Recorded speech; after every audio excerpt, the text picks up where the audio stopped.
Now we are discussing about the caecum. Caecum is a large blind sac forming commencement of large intestine. It is situated at the right iliac fossa above the lateral half of inguinal ligament.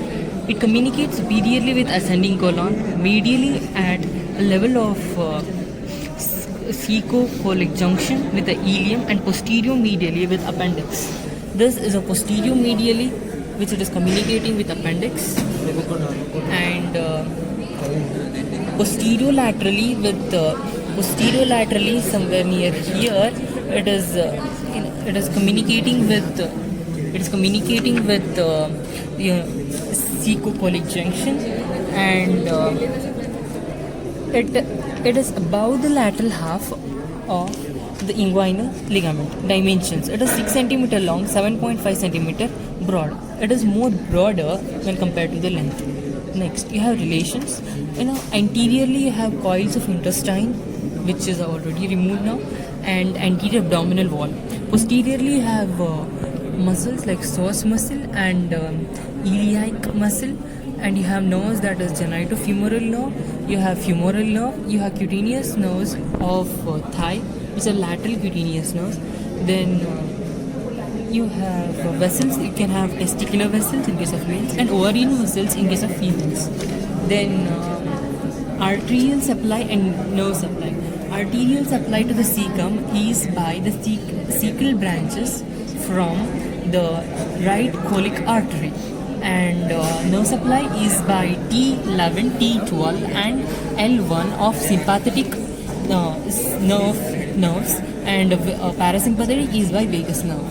Next you have development, and the caecum and appendix develop from the cecal bud arising from the post-atrial segment of the midgut loop. Then the proximal part of the bud dilates to form caecum. The distal part remains narrow to form appendix. Thus initially the appendix arises from the apex of the caecum. However, due to the rapid growth of the lateral wall of caecum, the adjustment of the appendix shifts medially. You can have the conical type, intermediate type and ampullary type based on how fast the caecum develops. Then you have iliocecal wall. The lower end of the ileum opens into posterior medial aspect of caecocolic junction. The iliocecal opening is guarded by iliocecal wall. Then it has two lips, two frenula. The diagram is represented here. It has two lips, one lip outer, this is upper lip, this is lower lip. Upper lip is quite horizontal, lower lip is concave downwards, and it has two frenula which are attaching these lips to the wall. This is the right frenula which is thin, and this is left which is rounded, and it is thick. You have the control and mechanism. The valve is actively closed by sympathetic nerves which cause the tonic contraction of iliocecal sphincter. It is mechanically closed by distension of ileum. So what it actually does is it prevents the reflux from the caecum to the ileum. It regulates the passage of ileal contents into the caecum and prevent them from passing too quickly. Then lastly, clinical anatomy. Caecum is commonly involved in amoebiosis, causing amoebic dysentery, intestinal tuberculosis and carcinoma. Inflammation of caecum causes caecitis. Appendix. It is also called vermiform appendix. This is a worm-like diverticulum arising from posterior medial wall of the caecum about 2 cm below the iliocecal orifice. Then dimensions.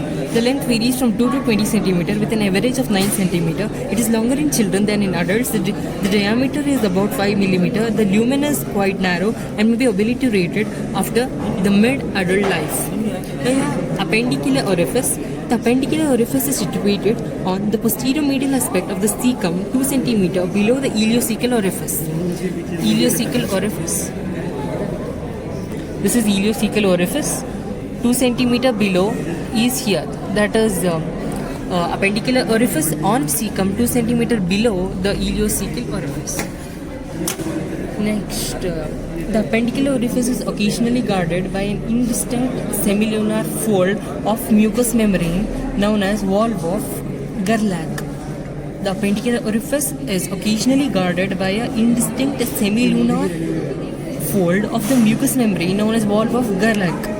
The orifice is marked on the surface by a point situated 2 cm below the junction of transtubercular and right lateral planes. The McBurney's point is a site of maximum tenderness of appendicitis. The point lies at a junction of lateral 1/3 and medial 2/3 of the line joining the right anterior superior iliac spine to umbilicus.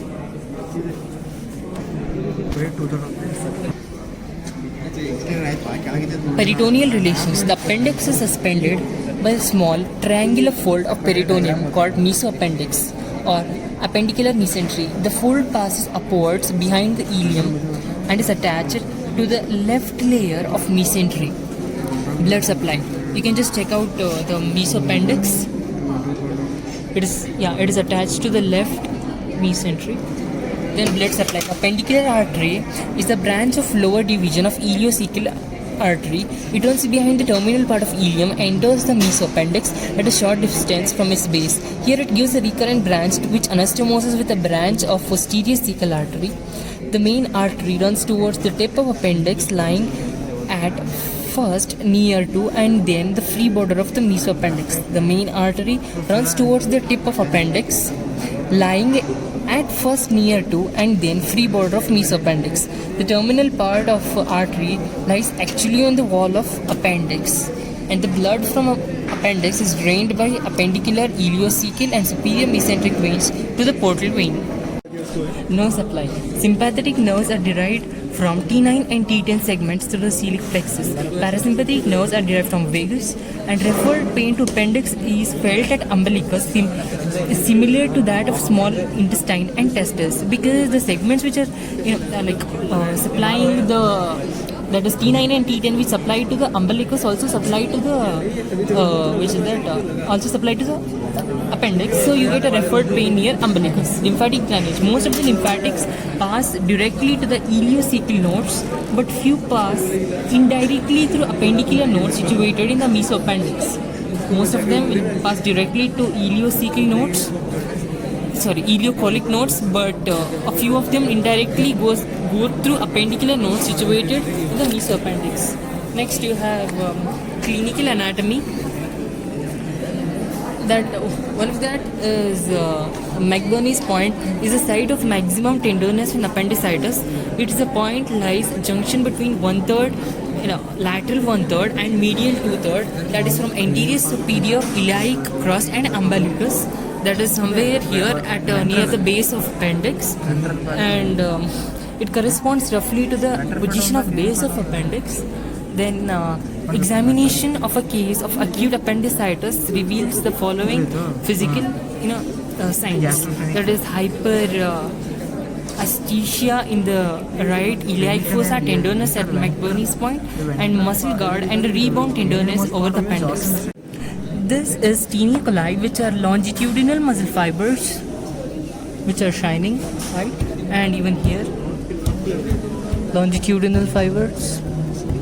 And based on the position of appendix, it can be related to the clock, and this is 6 o'clock position, that is mid-inguinal or sub-iliac, subcecal, not iliac.